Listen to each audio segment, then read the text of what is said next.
So I guess everybody just kind of relax for a few minutes while we get the video feed going. Thank you so much for coming. Some water? Okay, sure.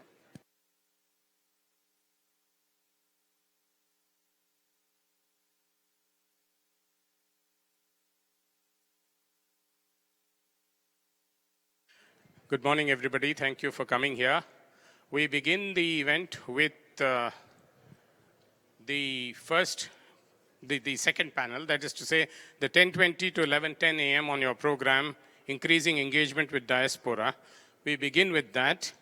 The first element in that is going to be a video feed from Mr. Vishal Sikka, CEO of Infosys. We're just working on the technological aspects of getting that video feed. If we do, we'll play it for you now. If we don't, we will start the panel, which is chaired by Secretary MOIA, Mr. Agarwal. We will be bringing in the minister a little later when we thought that the crowds would fill in a little more. So we will do that part of the program, which starts at 10 to 10:20 at that period. Thank you very much.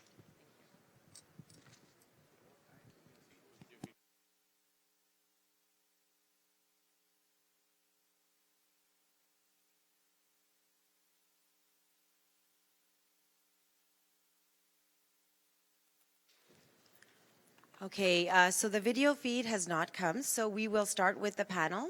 So if I could please get the Chair Secretary of MOIA to come and chair this event.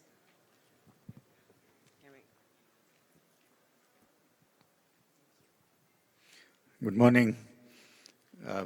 We can understand after an excellent session yesterday evening, followed by dinner and cultural program, some things will be a little lethargic, but I suppose we should start the session. One of the important things of RPBDs is our interaction with the diaspora. So in the fitness of things, the first session today morning, we want to deliberate with your help is how to increase our engagement with diaspora. MOIA plays some part into it. So to begin the session today, I am assisted by two of my outstanding officers at the ministry. Mr. T.K. Manoj Kumar is Joint Secretary and Ms. Vani Rosh is also Joint Secretary. So they will make brief presentations on the kind of programs that we have pertaining to engagement with diaspora. And after that, we'll open the floor for panel discussion with the panelists. So may I invite Mr. T.K. Manoj Kumar to give a brief presentation.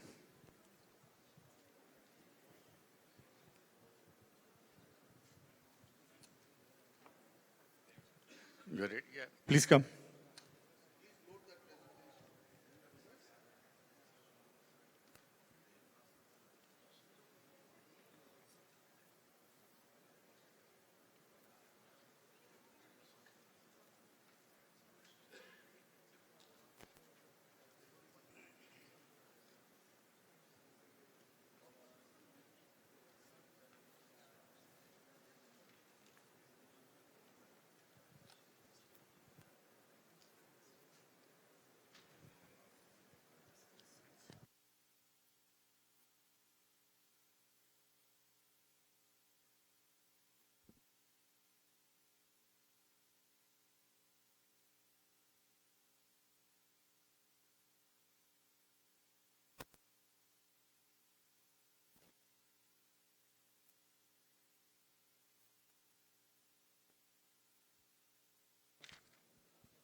Secretary Moya, Mr. A.K. Agarwal, other distinguished panelists on the dais today, ladies and gentlemen.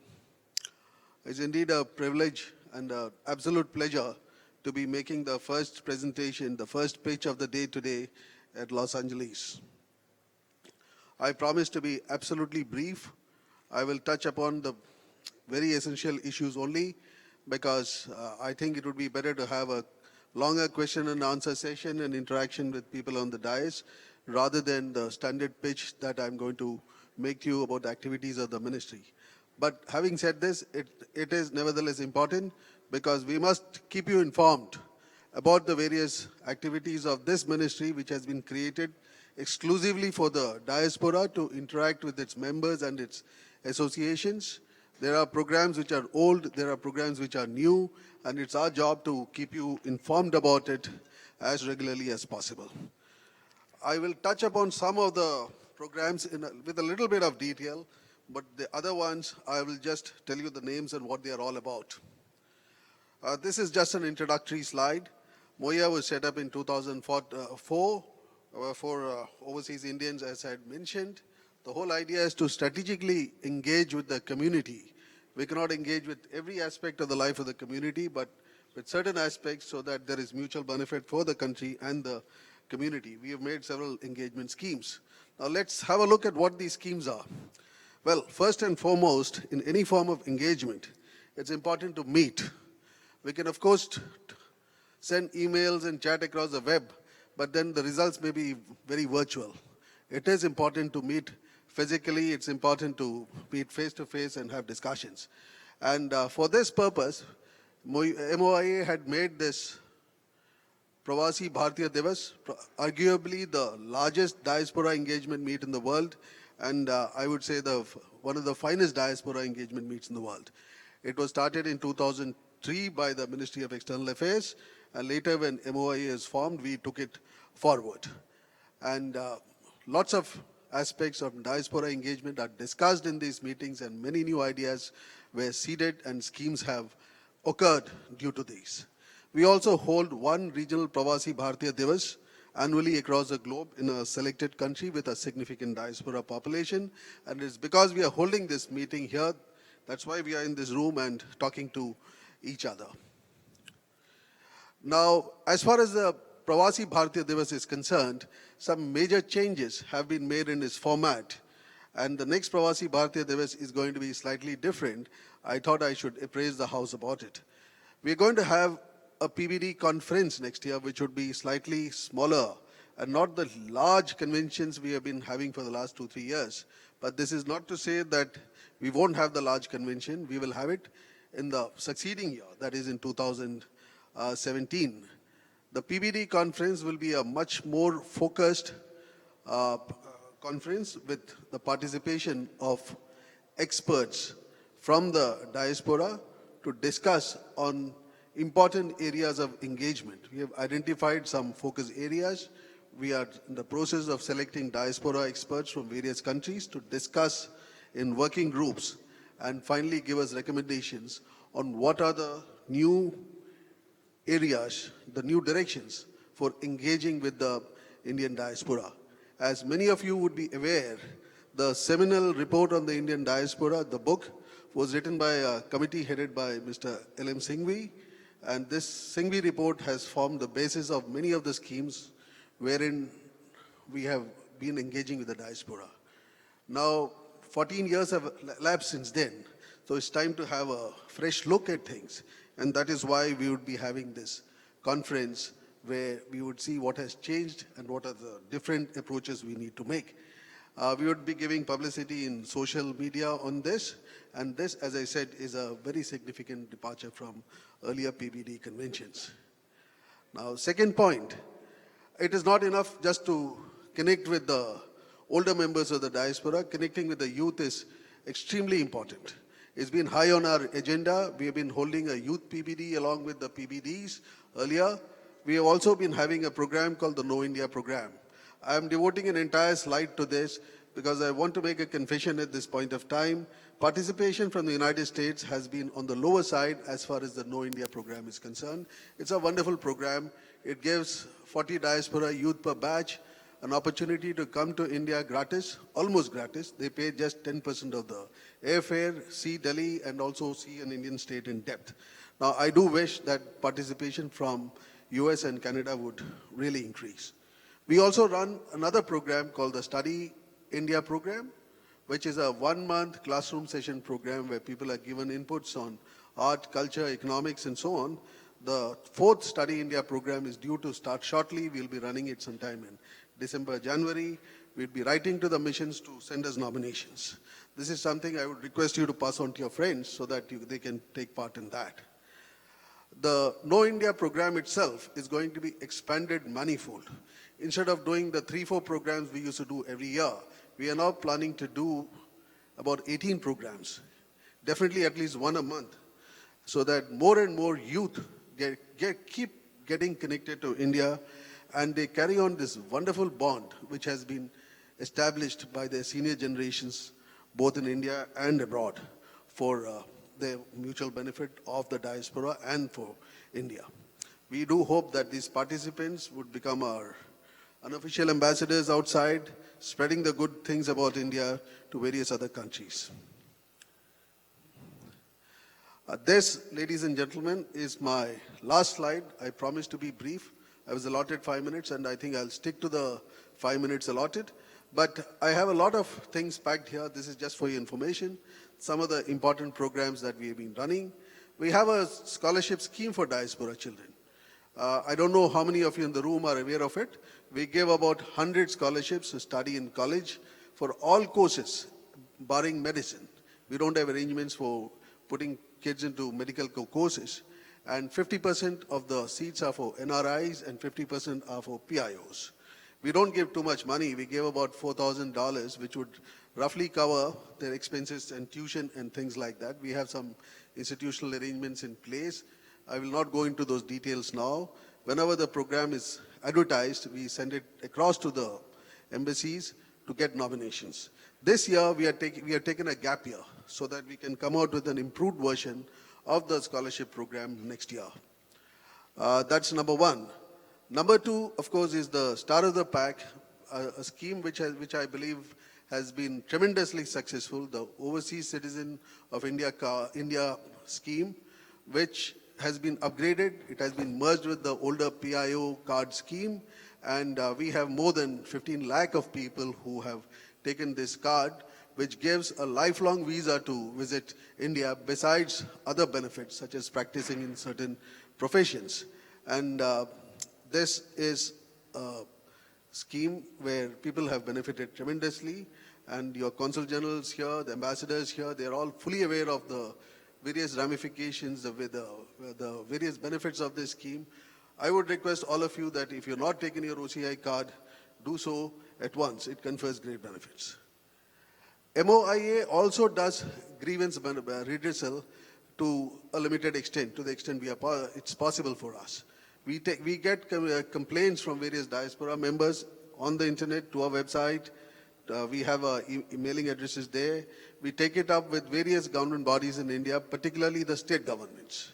And we send replies to the persons concerned, and in some cases, we are able to effect solutions as well. Now, there is a third scheme which I'd like to highlight, because this is a bit of a problem and increasing in certain parts of the world, perhaps not in the USA. This is a special program to give legal assistance to Indian women married to NRIs and foreigners and who are in distress. My colleague Vani Rao would be making a presentation, though not on this. She handles the scheme from the ministry side. And this is again done through the Indian missions, through empaneled NGOs and lawyers.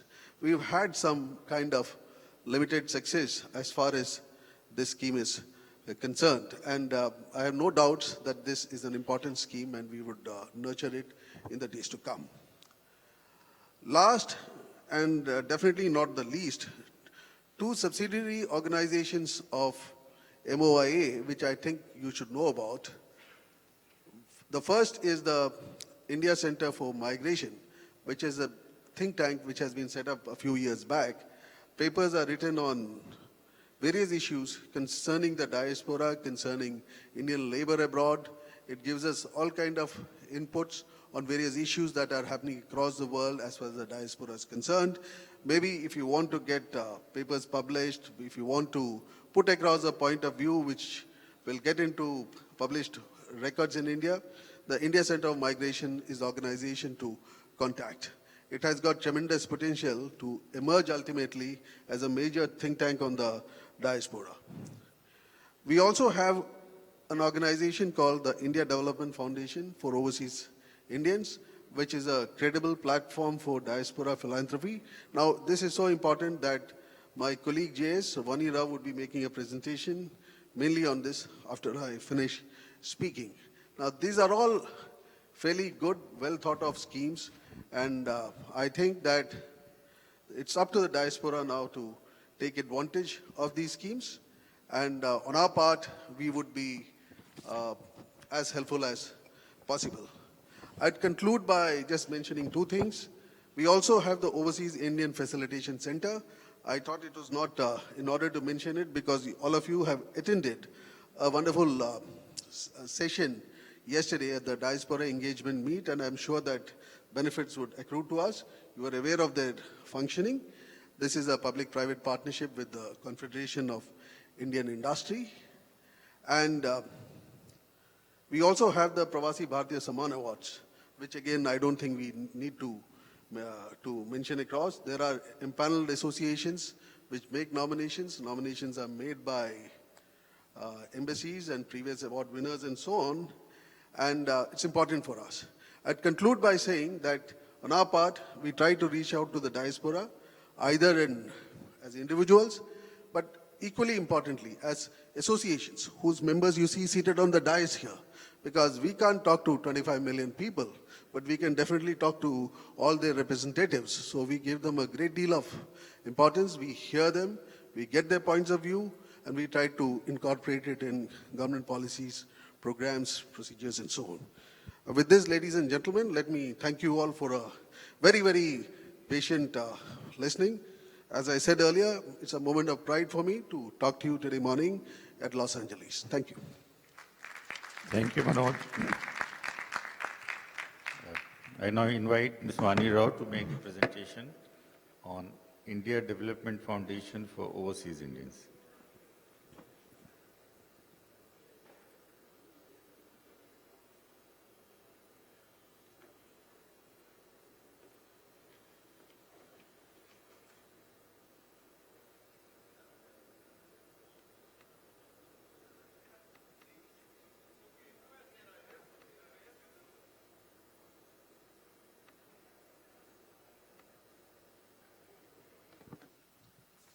Good morning, everyone. I'm very pleased to be here today. Yesterday, I had the opportunity of presenting some of the initiatives that our ministry is undertaken for strengthening economic engagement with the Indian diaspora. And today, I'll be focusing on another strand of activities, how we are enabling the overseas Indians to give back to India. And many of you, I'm sure, are already doing that in your own way, giving back to the areas of your interest or to the place where you came from. I'm here to present how the Ministry of Overseas Indian Affairs is offering a platform for you to do so. India Development Foundation for Overseas Indians is a not-for-profit trust that was set up by this ministry in 2008. And we have exemption and permissions from the Government of India to receive funds from the overseas Indian community. And our main objective is to enable participation of overseas Indians in the social and development projects in India by offering a range of choices in terms of projects to which you can contribute. The organization is governed by a board of trustees, and this year we had what we could call a course correction. We've been asked by the board of trustees to step up our activities and to focus on some of the flagship programs of the government of India and to offer these to the overseas Indians for funding and contribution. And these are mainly the Swachh Bharat Mission, the Clean Ganga Mission, and we are also in recognition of the fact that many of you have an emotional connect to the place of origin in India. projects that are identified by different states in India to you. And the other two groups that we will be focusing on later is projects that are being implemented by NGOs in India and also projects identified by overseas Indians themselves. Our Board of Trustees is chaired by the Minister of Overseas Indian and External Affairs, currently Mrs. Sushma Swaraj. And in that we have as members eminent Indians from overseas, eminent Indians from India who are well known in philanthropy, and also ex officio members. And I'm here in the capacity of the CEO of the organization. How do we work? As I described, we have a selection of projects that we've identified. We put these projects out in the public domain through our website. Before we do that, we select these projects to see if they meet our criteria, if they are complete in all aspects. We offer them to the overseas Indians through our website and other means. You, as an overseas Indian, you will select a project that appeals to you, and then you will transfer funds to our organization. And IDF then has an implementation agreement with the organization which will implement that particular project. And as part of our accountability to the donors and to ensure that there is regular implementation of the project, we also give regular reports to the donor, quarterly reports, including how the money was spent and how the project has progressed on the ground through photographs and other documents. And we also give recognition to the donor, which we'll talk about in subsequent slides. So as I emphasized, we understand that as an overseas Indian, whatever contribution you choose to make, you would like to see that it's well utilized and that it's made an impact in the lives of people back in India. So monitoring and feedback to the donor, to the contributor is a very important aspect of our work. And we intend to give quarterly reports to the donors. The implementing agency in India, whichever that is, whether it's a panchayat at the village level or the municipal body at the urban level, they will be sending reports. And we will also make these reports available in the website of IDF so that potential donors can see these reports and see and then decide whether they would like to make contributions to IDF. Now I'll speak about specific projects that we are offering through IDF. One of the big programs we are focusing on is the Swachh Bharat Mission. You're all familiar with it. It was launched by the Honorable Prime Minister last year with the goal of achieving Gandhiji's vision of Clean India by 2019. And the main objectives of the Swachh Bharat Mission are to ensure that India is free of open defecation by 2019. There are sanitation facilities for all, including in India's villages, that we do build a modern municipal waste management system, and we augment the capacity of the local bodies to collect and treat waste in India. And the targets are massive. You can see that the numbers are really huge. In the urban areas, more than 10 million toilets to be built for households. And in public toilets, more than 250,000. Public toilets are typically those that are built in markets and other public areas frequented by many people. And community toilets also, the target is more than 250,000.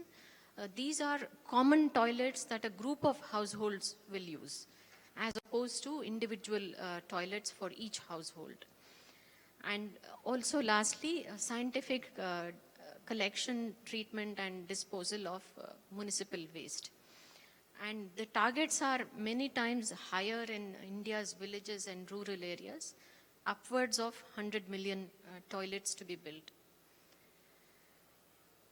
And the funding model for Swachh Bharat mission activities is as described here. The central government and the state government together have identified the unit cost of construction of a toilet, whether it's a household toilet or a community or a public toilet. And to this cost, the central government and the state government will both contribute a certain percentage of funds, but not all of it. And the balance we are expecting to be funded sometimes by CSR activities in India. And in this case, we are requesting the overseas Indian community to also make your contribution. And the numbers are here on the screen. If it's a household toilet, an individual toilet would need a contribution of about $200 to complete the funding requirement. And similarly for community and rural toilets, the numbers are there. Solid waste management is a very important aspect of the Swachh Bharat mission. And here again, the model is similar. And we're requesting the overseas Indians to contribute for funding for equipment for collection of waste. And here the minimum contribution from each of you would be $450 upwards, mainly for the equipment, the most simplest form of which you can see on the screen. The second big activity that we are focusing on is the National Mission for Clean Ganga. Again, this is not a new project for you. But what the government has done is it has created something called the Integrated Ganga Conservation Mission, which adopts a very holistic approach to the cleanup of the river Ganga. All the tributaries under river Ganga have been brought under one project management.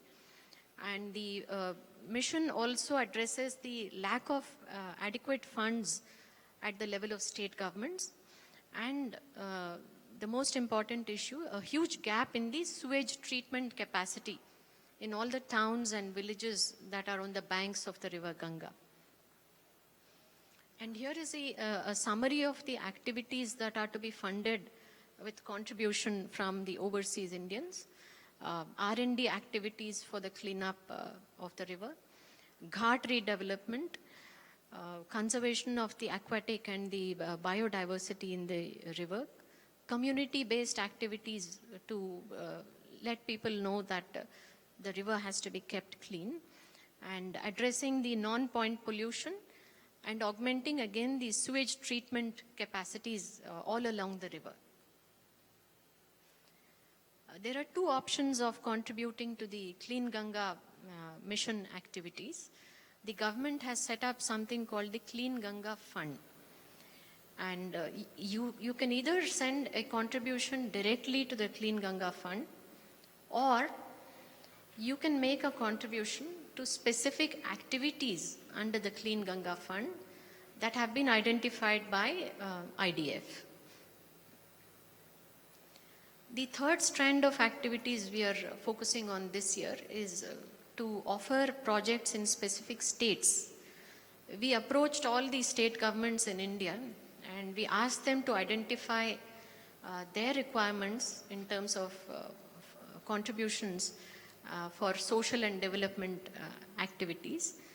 And these are the projects that they identified. We've brought a selection from a few states, not all the states in India. Even as we speak, some more states are sending their projects. Kerala, for example, has again informed us that in Thrissur district, they need several toilets to be constructed. And look at the last column, which has the US dollar equivalent of how much contribution can be made by you to construct one of these units. Rajasthan similarly has sent us a requirement in a similar way. Punjab has informed us that they need funds for construction of classrooms and also for providing drinking water systems in classrooms, for electricity connections in certain schools. Sikkim and Mizoram, which have a lot of tourism, have said that municipal solid waste management is a big challenge for them and they need funds to address this issue. So how can you contribute to these? You can either make a direct contribution to the Swachh Bharat Fund or the Clean Ganga Fund that has been set up by the Government of India, or you can tell IDF that you want to contribute to a particular project which is under Swachh Bharat Fund, some of which I have described here, or under the Clean Ganga Fund, or if you want to contribute to a particular state, you can tell us that you're interested in a specific location, let's say Ludhiana or Coimbatore. And if we do not have projects listed out here, we will contact the state governments. And once you do that, you can send the contributions to the IDF bank account. We do recognize that the donor or the contributor would like to have an acknowledgement of his contribution. So if you make a contribution to the entire project, then at the project site there will be a board which will acknowledge your contribution, saying Mr. So-and-so has contributed through IDF.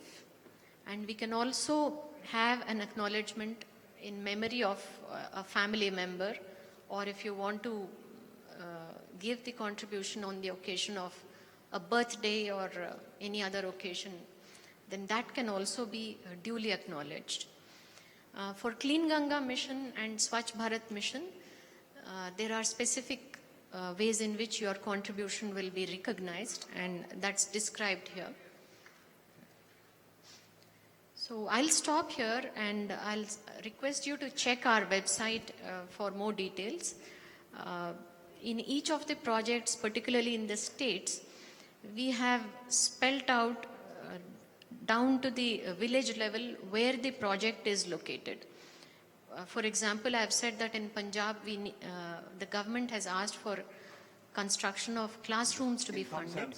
So we've even written in which village and which primary school or middle school the classroom is required, who's the implementing agency, and how much you will be required to contribute. So check these details on the website. I think in your bags there is a small red brochure about IDF which you can go through, and we'll be very happy to connect you with these projects and to help you make a contribution. Thank you.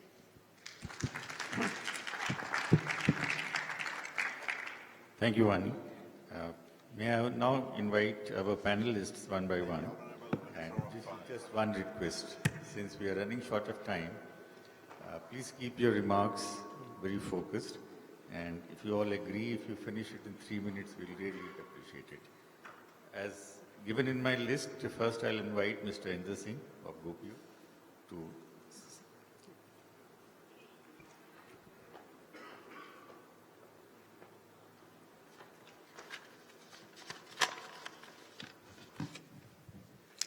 Good morning.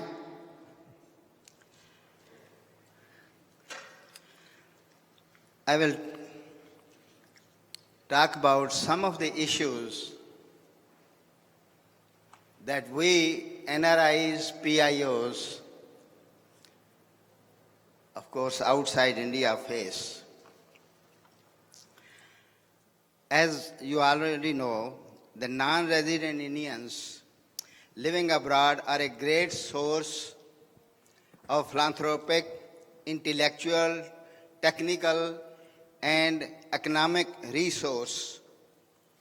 They are also responsible for many high-profile investments, acquisitions, and mergers in India that has propelled the country into the world of business and finance.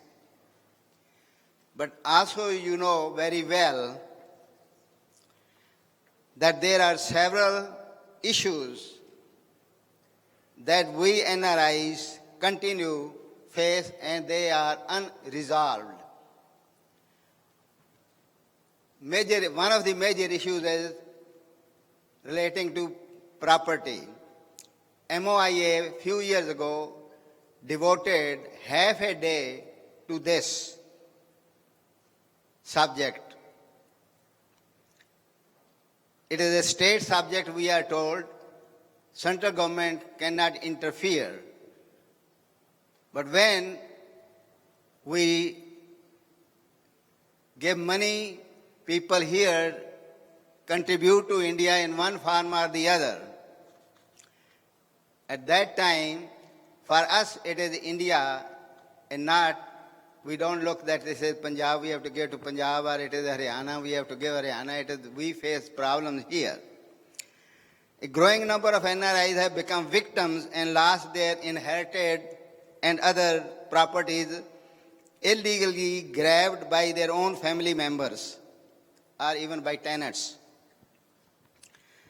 Sometimes the value of the property that has been grabbed by a relative or a tenant is lot more worth than the total amount that we earn or that we save throughout our lives in USA. We are also at a great disadvantage to contest property issues in courts in India due to the length of time it takes and required presence in the courts in India. The flawed justice system encourages NRI property scams, and criminals continue to enjoy the benefits of their ill-gotten properties. Another thing, the justice system in India, very, very slow. Too many cases of PIOs, NRIs are pending in Indian courts unadjudicated. Serious efforts have been made to bring the overseas Indian community closer to India. However, these issues have alienated a large number of our community members. The loopholes in the laws in India do not provide enough relief to the property owners when the tenants refuse to pay rents or vacate properties. One solution is summary eviction of tenants, like we can do it in USA. Another thing, when an NRI makes a will in USA, will it be valid in India? Has it to be registered here as well as in India? We run into many problems.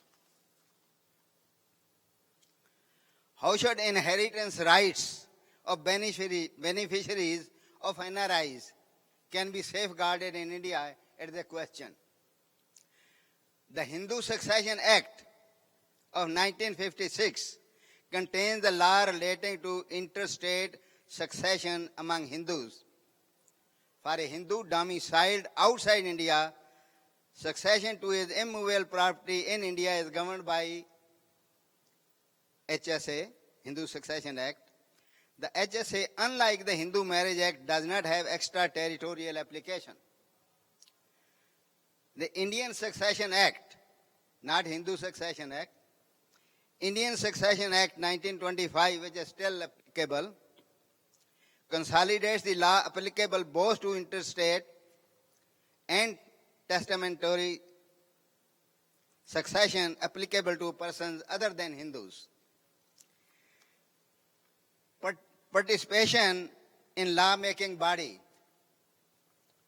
We don't have anybody who will help in making laws applicable to NRIs. We do have an organization, a ministry of Overseas Indian Affairs. They are not law-making body. In 1945, there were only 2,000 Indians in this country, only 2,000.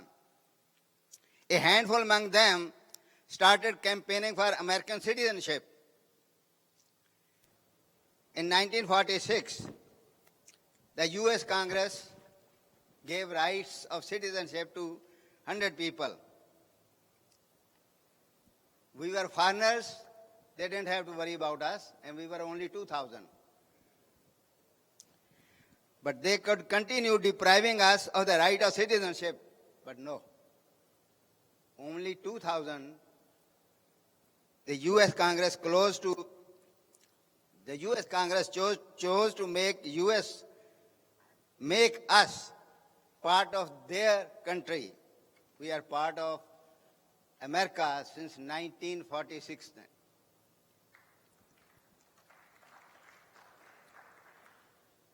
Indian community in the U.S. just recently made a massive campaign for 3 years to educate, convince, and influence the U.S. lawmakers for the passage of U.S.-India Civil Nuclear Cooperation Deal. The passage of the bill in the U.S. Congress was a victory for India, for the Indian American community. It was an accomplishment of epic proportion. What do we do? One solution. We should be made part of the lawmaking body. We don't have elected position in we can be appointed. What is the opposite to Rajya Sabha, sir? Lok Sabha. We cannot contest election there, but we can be made member of Rajya Sabha.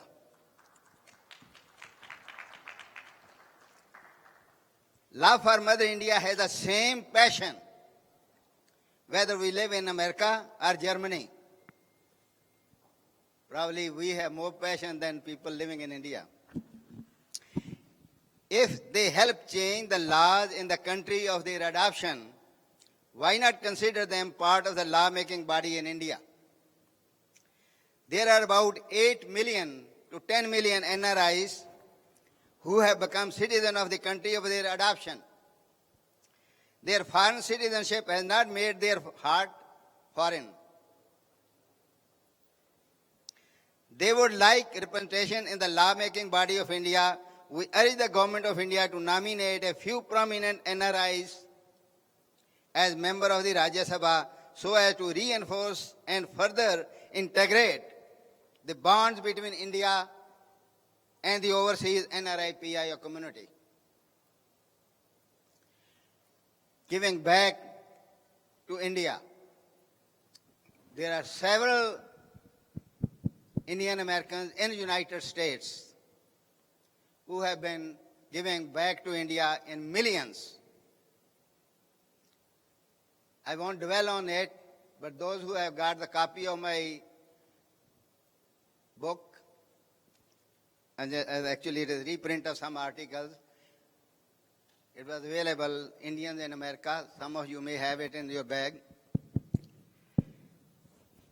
Perpetual problem. I'll just interrupt Mr. Singh. We have to wind this session at 11:25.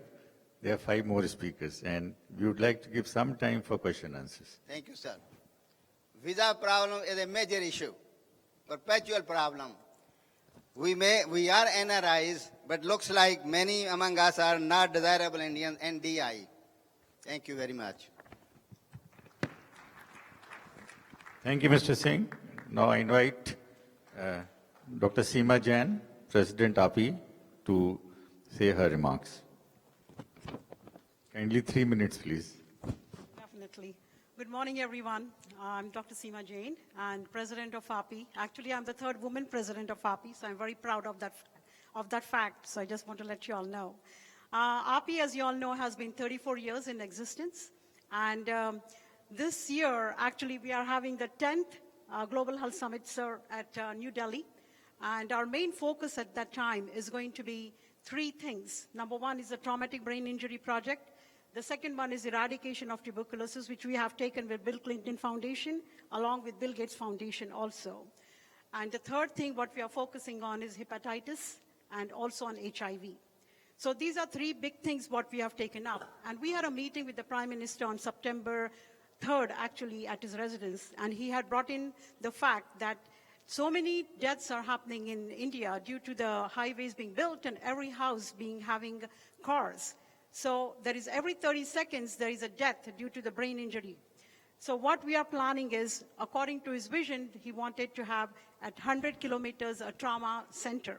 So what we are working on is to have, we are going to be doing a pilot project at Andhra Pradesh, and we have checked out Vishakhapatnam at King George Hospital to have a level 1 trauma center. And for that, of course, we need stakeholders. We need help from the government. We also need, we have help actually from Medtronics and from the Ministry of Health of Andhra Pradesh. But we are looking for more stakeholders who can help us with this project so we can get financially strong and get this pilot project rolling. Once the pilot project shows that it is really feasible and doing very well, we can have the pilot project rolled in other states. So this is one of the bigger projects of API. Just want to give you a little bit background on API, that we have about 110,000 physicians. We have 65,000 senior physicians. At the same time, we have about 38,000 medical student resident of Indian origin right here in America. And also we represent the interest of majority of the physicians, medical students, and the residents. Majority of API doctors and members are also members of AMA. And if you all know, Dr. Vivek Murthy, the Surgeon General of United States, API had a big role in having him the Surgeon General. I personally had gone myself to 3 senators, and I think one of the senators from Indiana did make a change because, as we know, the 2 sex Republicans were really a little bit not with him. But it did work out. In fact, in my office, when we were checking out the votes, 1 vote made a difference, and that was the senator of Indiana, who is a Republican. So that API had a lot to do with it. So we are very proud of that fact that we can do something. And we have a big voice here at the legislature and at the Capitol Hill. But sir, we want one more thing from India. If API can be as a member at somewhere in the health field, we would really, really be very happy about that being there, because we do want to give back to our country. We've been born, raised there. I, in fact, came here when I was 19 years old, but at the same time, as our ambassador said, we are Indians, but we are here in America, but we have our hearts back in India. So we would definitely like to promote something. We want to give back to India. Every physician who has been born, raised in India wants to give back. So I would definitely like to see API to be there with the government of India, with the health ministry. And we have spoken to Mr. Nadda, and I'm hoping that that will be done. And I really appreciate if you can do something about that. We are going to invite all of you all to our Global Health Summit, which is going to be at Hotel Maria. January 1st to 3rd, we have invited our Prime Minister to do the inauguration on January 1st. We do have our Sushma Swaraji, who is going to be the chairperson for the CEO Forum, and also our Health Minister, Mr. Nadda, who is also going to be there, along with Minister of Tourism, Mr. Mahesh Sharma. So we do have a backing of the government of India, but we definitely want to see more than that so that we can give back, and also digitalizing India in healthcare field, EMR. We are talking about e-scripts. We are talking about robotic surgery. We are talking in different direction where we can bring back something to India. So that's our focus. And also, I just want to give you one more thing. I've tweeted already that, you want the interns coming to the healthcare field. Already my tweet is out so that you will have the interns in the healthcare field already applying what you had spoken about it yesterday. So thank you so much. Thank you, Dr. Jain. May I now invite Mr. Nadadud Vardhan.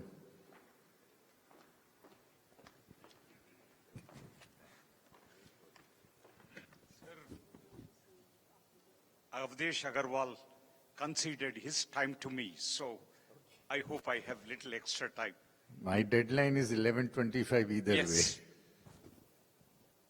First, we have to define who belongs, who is a diaspora.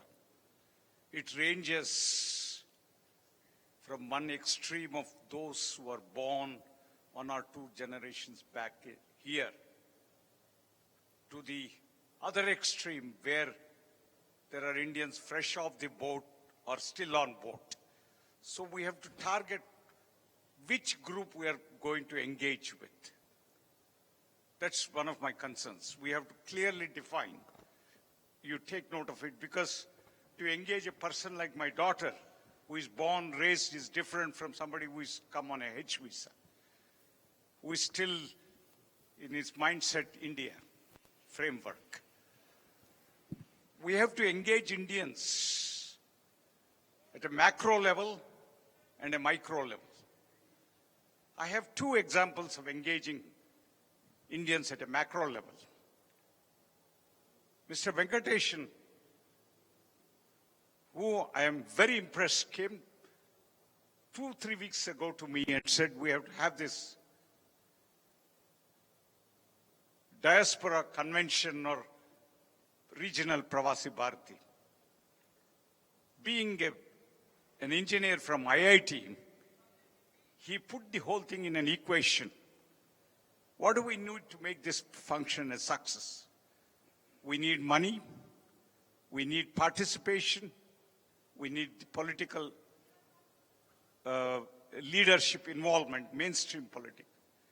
That equals to a success story. He was able to brilliantly put all these components to it. And he asked me, what can you do? As far as the money is concerned, I put Malik Banda, Subbu, and Ajay Dubey, and they got the money. As for the political process, I asked my friend Mallappa, who has real inside understanding of the politics, which leadership you can bring in. He brought all these congressmen in. The third was participation of membership. I asked Ashok Patnaik, I asked Gorakh Shankar, Ajay Dubey. They went, and there were only less than 100 people enrolled. We were oversold. Let's give all, and of course we had the Deputy Consul General, who was the therapist to the whole session, crisis manager. The ultimate result of this function is a big success. Let's all give a big hand to all of them. That's the engagement at the macro level. Micro level, I have an interesting story. Mr. Ambassador, I know you are busy. I want you to listen to this story. How you engage diaspora at a micro level. He got into this field of what is called, I defined it, or Kadi engagement with the diaspora. He came to my house. I had the privilege of hosting. When I mentioned to him my daughter is in Washington, D.C. and the U.S., she works for the U.S. Trade Department, very actively involved, but she has very little connect with the diaspora or the Indians. I'm so impressed with him that he went and contacted her 3 times, and he invited her to his house last week for lunch. I asked my daughter, what did you like about visiting the ambassador's house? She said, the curry he gave me was the best curry ever I ate. That connected her so well. That's what is required, proactive. I really congratulate Mr. Venkatesan for a macro level and the micro level. That's what we need to engage the diaspora. Talk is cheap, but to engage them is a very difficult process. It requires a lot of patience. That's what I expect the consulate to do. Now, I'm going to take very little time because I have an office in Bombay and here. We set up business enterprises for people, US persons who want to set up businesses in India. And for those from India who want to set up businesses, I have set up multiple of them. India, we all talk in glowing terms that it's a great country. There is a lot of potential. There are a lot of resources. But how do we convert these resources and energy into something like my good friend, Consul General would say, put it in an equation. We have to put everything into a mathematical equation. First thing, we need good infrastructure. So who talked about Swachh Bharat? Somebody talked about Swachh Bharat. The lady talked about Swachh Bharat. Where is she? When few years ago, I took my daughters to India. They were to use the bathrooms in the airport. She went to the bathroom and puked. She said, I never want to go to India. That's one of the fundamental things we do as far as the infrastructure process. Clean airports, clean bathrooms, good roads, good telephones system. It is improving, but the world will not wait for us. We have to do a faster, much accelerated progress. That's an imperative. You don't expect my daughter to go and work in India where the bathrooms she cannot use. I'm coming to the basic levels, where we don't have good roads. Mr. Inder Singh talked about the legal system. 10 years ago, I had the fortune of debating Mr. Jaitley on the legal system. The present finance minister, then he was the law minister. I had a good suggestion, which he agreed, but he said it might be a problem to implement. In India, what happens is when you go to the court, I'm a practicing lawyer, is you can never overrun the system.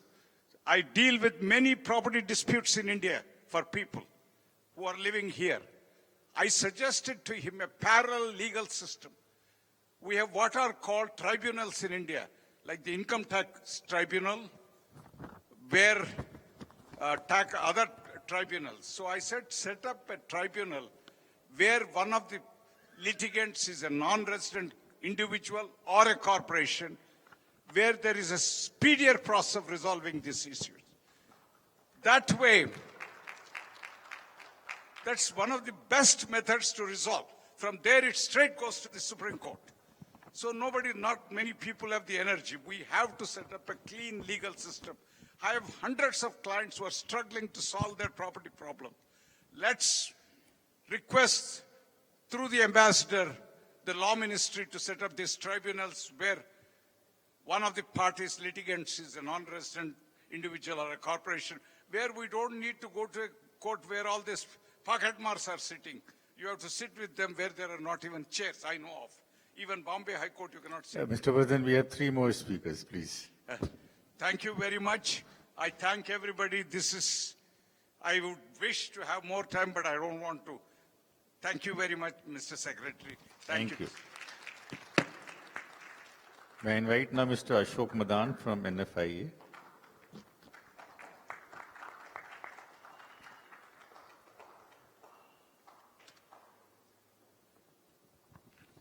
Good morning, everyone.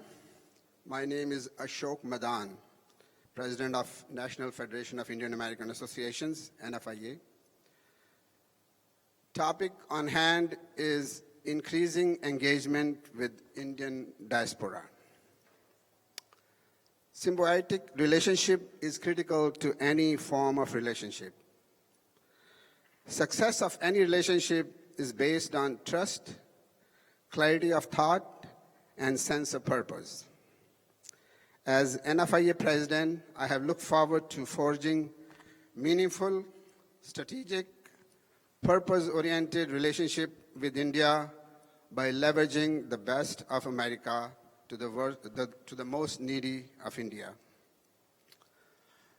NFIA is an umbrella association, federation, whose members are different associations from different parts of USA and of different ethnicities, starting from northern India, like Punjab, South, Madras, Gujarat, all kinds of associations. Some of them are very large, some of them are not so large.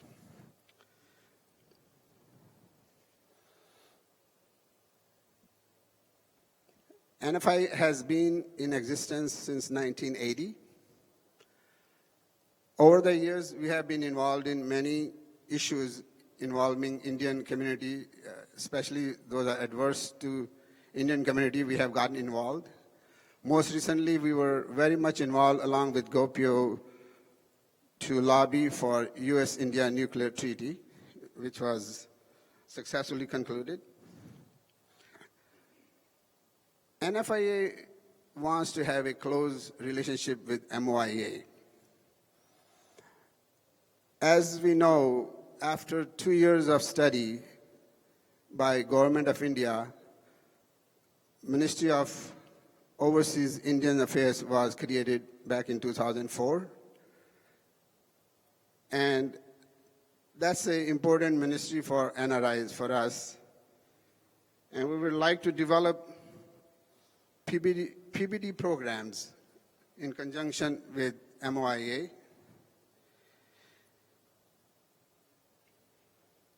There's a need for engaging the people recognized already by Government of India, since they are in tune with pulse of Indian community. I'm talking about the awardees at the Pravasi Bhartiya Divas, the Samman Award that Government of India bestows on some of the Indian Americans, and there are quite a few. So I would suggest that we get them engaged. As a matter of fact, I think we should have at least invited all those awardees in the United States to this event. NFIA, for one, for an example, is working with our friend Dr. Peter Whitehouse, who has traveled from Cleveland, Ohio, and we are forging a strategic alliance to develop intergenerational digital knowledge center in India, first as an example, and then we want to increase and have more knowledge centers in India, and as a matter of fact, more in America also.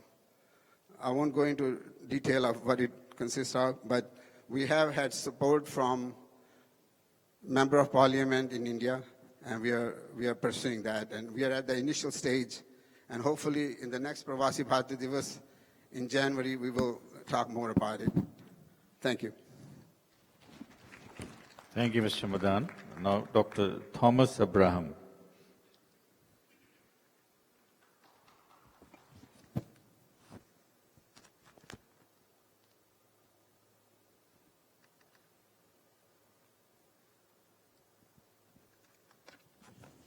Can I have the computer connected? Would you please? I have a PowerPoint. Dr. Abraham, 3 minutes, please, if you could. Distinguished panelists, ladies and gentlemen, good morning to everyone. I want to wake you up. Thank you. I'm going to share some of my thoughts since my involvement for the last 42 years, first as the president of the Federation of Indian Associations in New York, which does the India Day Parade. In fact, I took the initiative to get started all FIAs around the country. Then the National Federation of Indian Association, GoPio, also Jagdish Bhagwati Chair in New York, and several other social and service organizations in the New York area. So I'm going to speak our global organization, which is a vision, movement, a bond of Indian diaspora. Yesterday, our honorable ambassador told about 3 C's. He quoted 3 C's of the Indian diaspora: connect, celebration, and contribution. That is quoting Honorable Minister Sushma Swaraj. Now, we have come to a stage right now that we got connected, especially 2003 when the Pravasi Bhartiya Divas was started. We have celebrated all these years. Now it is a time for us to contribute. Already some people mentioned about the Indian citizens living here. Outside India, we have 30 million people. Out of that, about 50% are Indian citizens. So how we can connect the PIOs as well as Indian citizens, how to maximize our contribution for increasing engagement with diaspora. And I also want to mention that our GoPio president is sitting there, Mr. Ashok Ramsaram. Would you please take a bow, Ashok Ramsaram? Okay.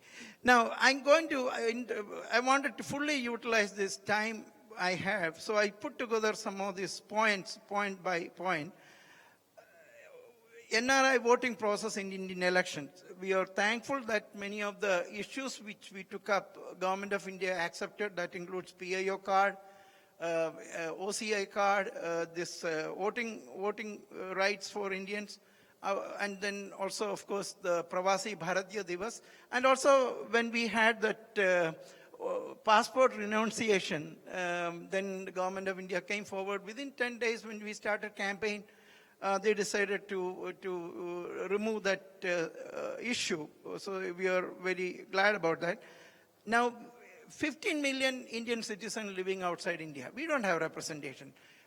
In terms of voting process, it has to be developed with the new technology. We have to have online voting process installed so that everybody can participate.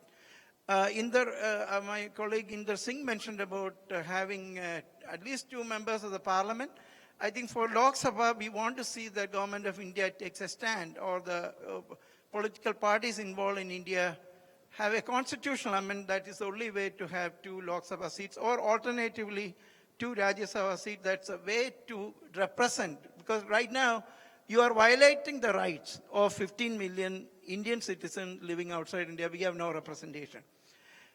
Now, proactive role in Indian missions to reach out and help Indian citizens needing emergency assistance. Already Mr. Manoj Kumar mentioned about MOIA program reaching out such people.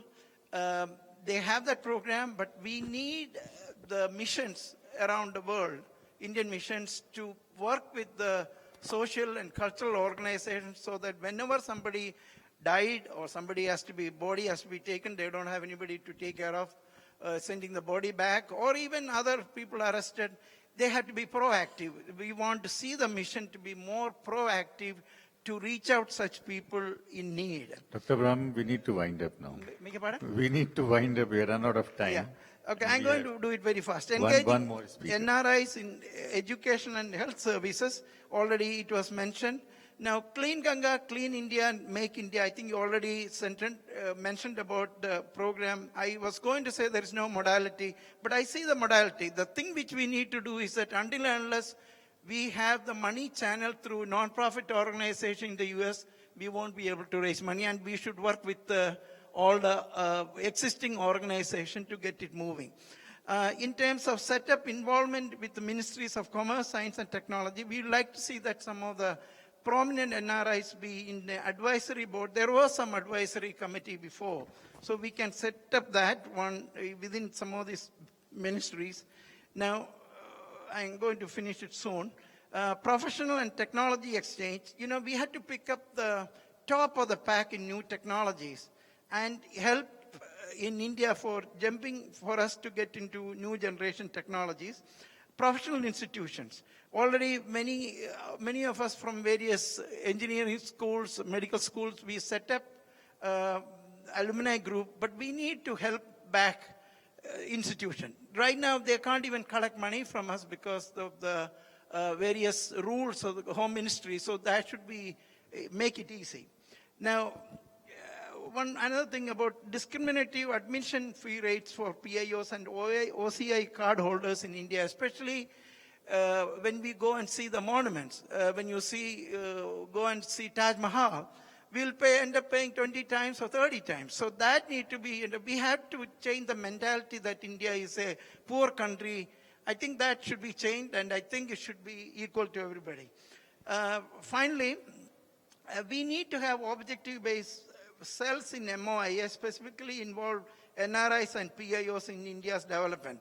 Many of those groups have programs, but to make it effectively to reach out to the people, MOIA need to expand in terms of reaching out to the Indian community groups. Now, 2-3 issues more. Taxing social security benefits. Many of us go back.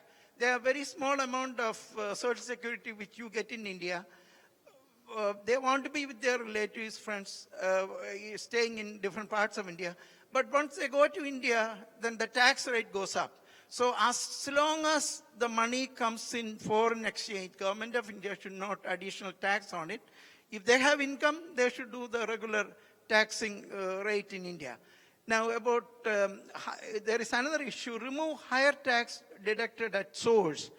We pay much higher than Indians when we sell properties, or even when we have other income coming, our rate is much higher than the Indians in India. Finally, protection of properties in India, already Inder mentioned. I think that tribunal is a great idea, but otherwise special courts should be established. Now, PBD organization. I think you should have a group from the community to give an advisory committee within community leaders, technologists, as well as businessmen. And the last thing, No India program. That's an excellent program, but it should be expanded to a couple of thousand people. Because right now you're only about 100 people getting, and they are the ambassadors, we are going to lose them, including my own children. Thank you, Dr. I Abraham. finished. Thank you. I really appreciate the time you have given.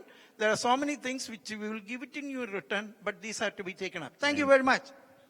Dr. Shashi Shah, I'll have to be extra request to you to be short.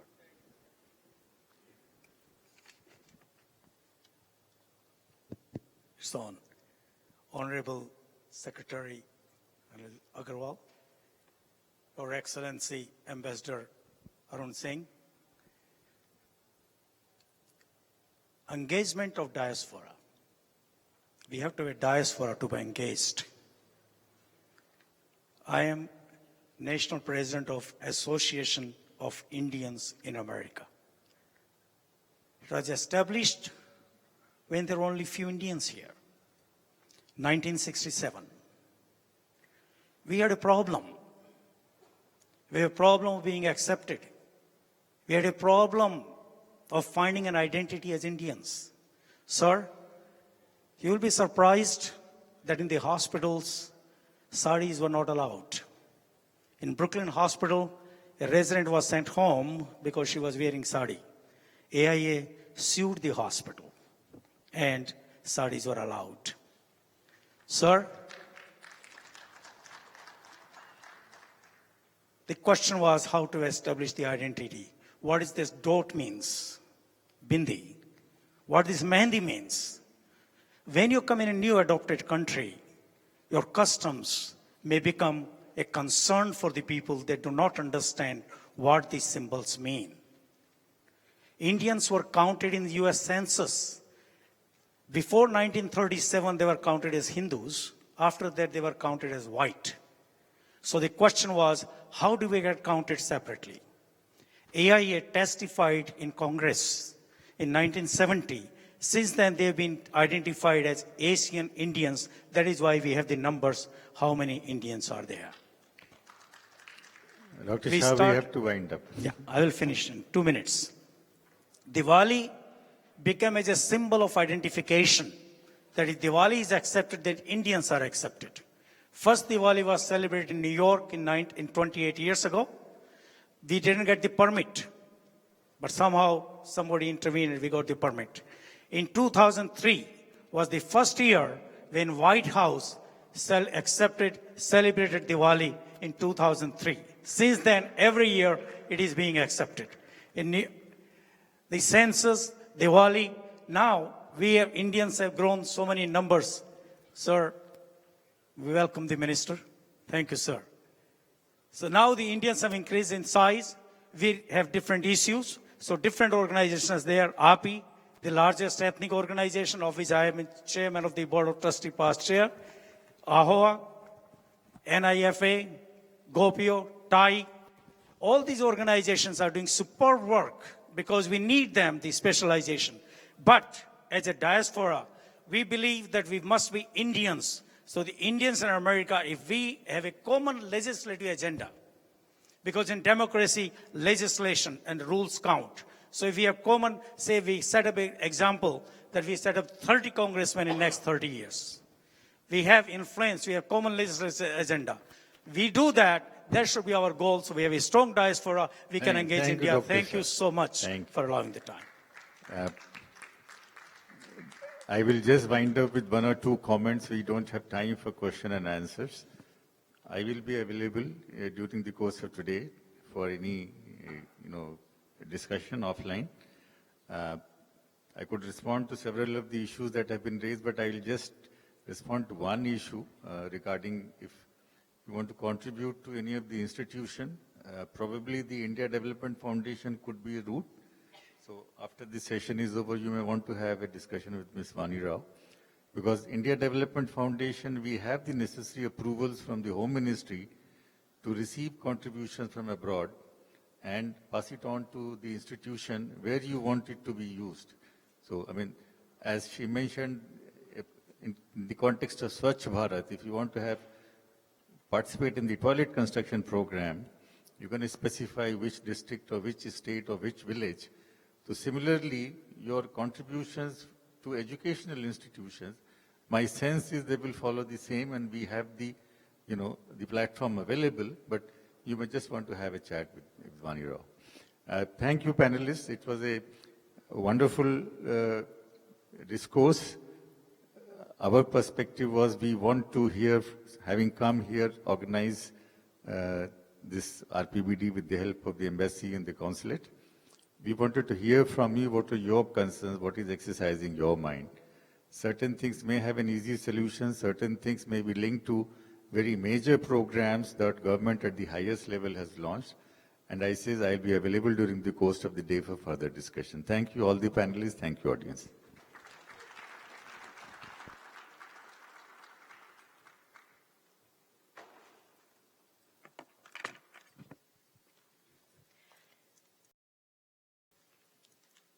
Ladies and gentlemen, to call on stage His Excellency India, San Francisco. The address by the Honorable Minister of State for External Affairs, Government of India, General Dr. Vijay Kumar Singh. Welcome. We took a very conscious decision that Pravasi Bhartiya Divas are a very important component of our outreach. And Pravasi Bhartiya Divas allows us to reach out to every Indian who is abroad and into the system, see to it that we can remove the problems that they have and to ensure that we gain from this particular interaction. And there is a lot that can be done. I'm sure there are a large number of you who have attended many regional events like this. There would be some skeptics too, who would say that we come every time and nothing much happens except for meeting our friends. Things have changed. And let me tell you how things have changed. One of the things which happened after the new government came in last year was to bring in policies that would make things much more inclusive than what they were before. And therefore, the thrust of the Government of India has been to ensure that this inclusiveness becomes a hallmark of the government policies. And therefore, we see things which were rolled out like Jan Dhan Yojana, including everybody, the poorest of the poor, into the banking thing. There were things like Atal Pension Yojana to ensure that pension, which was never heard of earlier in a large section of the Indian society, can be given to everybody. And it's a contributory pension scheme at a very low cost, where the Government of India matches a person, whether he's a farmer, whether he's a small businessman, whether he's a casual worker, he can contribute towards this and earn a pension when he decides to leave work. And I can go on and on to tell you on the type of schemes that are there. And the aim was, how do you make people more inclusive? How to take things forward? And in this are the opportunities that are available to you for ensuring that you gain by these schemes, you gain by what is happening in India, you reap the benefits of the type of climate that is being created in India. The present climate that is being created in India is investor friendly. It is to ensure that the businesses get a fillip. It is to ensure that people who want to invest feel confident of investing. It is to ensure that you reap the benefit of various things that are happening. And let me tell you what all is opening up. It is not just large industry. It is not just investing in large things. There are a lot of things which have opened up. There's a health sector. which has got a great scope. There is waste management sector, which has got a great scope. There's a skilling sector where you can look into as to what you can do and establish skilling centers so that you skill people, you earn by providing the technology, teaching, etc., and your indulgence in what is happening in India. And I can assure you that it will be a profitable venture both for you and for the government of India and for people of India. With these words, although somebody gave me a couple of pages of a speech to speak on, I'm pretty bad at speaking from prepared speeches.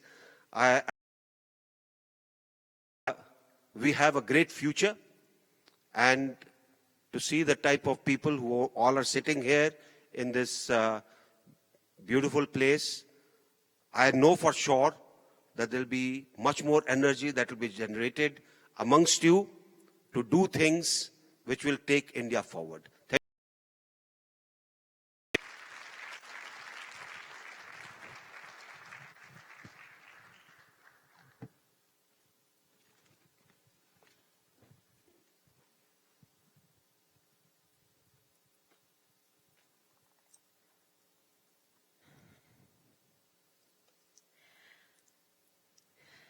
Thank you, Honorable Minister of State of External Affairs, General Dr. Vijay Kumar Singh. Thank you for coming. Thank you for your speech. Ladies and gentlemen, please.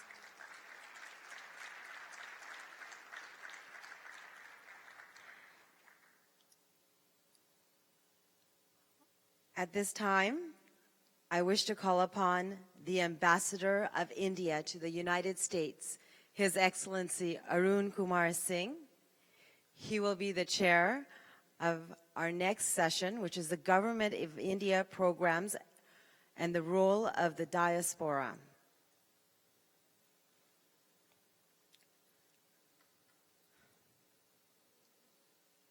I'd like to also call upon the panelists, Mr. Venkatesh Shukla, President of TIE, on Startup India, Digital India, and entrepreneurship. I'd like to call upon DG FICCI, Federation of Indian Chamber of Commerce and Industries, Shri Arbind Prasad, on investment in India, skills and development, Mr. Deep Kapuria, CMD of High Tech Gears, Mr. Amit Shah, Arthaman Ventures,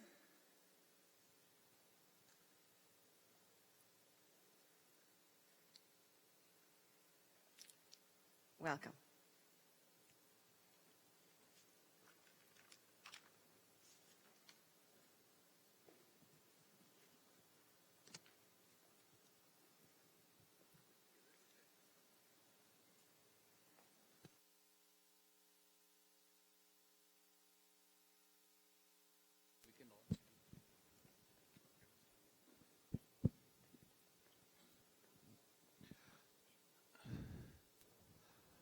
Thank you very much. First, I'd like to begin by thanking the Honorable Minister of State for his address and indicating the options and potential that there is. The thrust of our panel will be on opportunities for the diaspora to engage with the various schemes of the Government of India. And we will go on till about 12:30 so that the events don't spill out too much beyond the indicated time. I'll request the panelists to speak from where they're seated, and the way I will structure it is that I'll just give a few opening comments, and then I'll request each panelist to speak a maximum of 2 minutes each. See if they have any queries from the panelists. Now, in terms of the various Government of India schemes, as the Honourable Minister outlined, over the past 1 year, there has been significant development in terms of ease of doing business, removing sectoral caps on investment, and various other. And under Make in India, a whole set of industrial areas have been identified which are priority for the government, where there's already a significant investment happening, but we are looking at further investments in the future. There is a website, makeinindia.com, which gives you a lot of information about the presence of industry in that area, and who are the other companies who are looking at investment opportunity. The second scheme that has had some focus is Digital India. And this again is an area which will enable empowering of citizens in India. It is an area which will enable leapfrogging of technology in India. But most important, when the Prime Minister of India was here in September, we recognized that this is an area where there is already deep engagement between Indian industry, Indian origin tech entrepreneurs, and the whole ecosystem of digital technology in the Silicon Valley.